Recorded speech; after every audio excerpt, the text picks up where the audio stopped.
Hello students, Bryce Day. In this video, I would like to explain syntax of infinitive. I think that this is very important topic for you.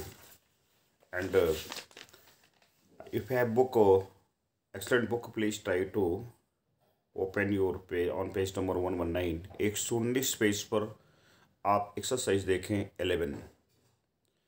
पुस्तक लेकर बैठेंगे तभी आपको समझ में आएगा, अन्यथा कुछ समझ में आने वाला नहीं है. सेंटेंस आपके पास है let him to read the book, तो आपको बनेगा let him read the book. He used to go on foot, तो बनेगा he used to go on foot. He had better to go now, तो बनेगा he had better go now.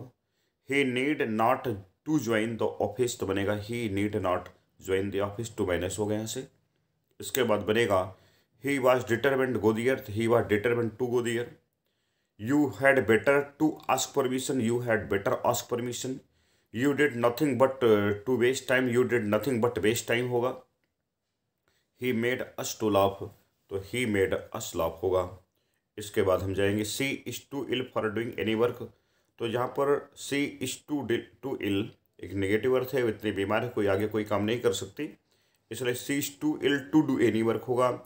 He is able to easily write this book, तो यहाँ infinitive के बीच में easily का present verb हो गया है, अर्थात ये बनेगा he is able to write this book easily बनेगा.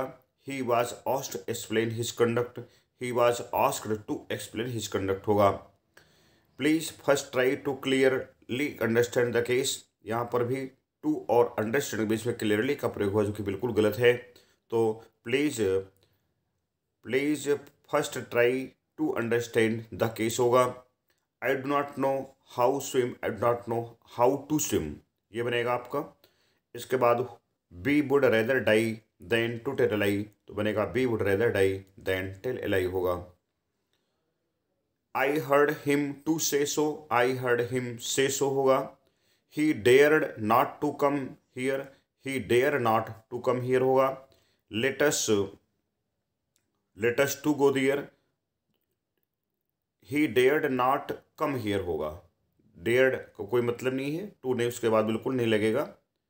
और नेक्स्ट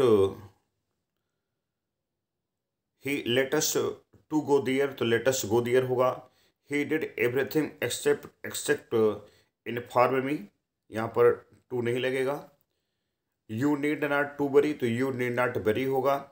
इसके बाद I went for seeing my friend, I went to see my friend होगा.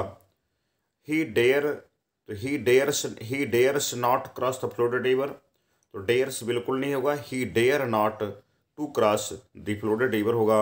He gave me a chair to sit, इस सेंटेंस पर बहुत ध्यान देने की आवश्यकता है, क्योंकि he gave me chair to sit ये सेंटेंस आपको लगता है बिल्कुल सही है, पर यहाँ पर टू सिट ऑन होगा.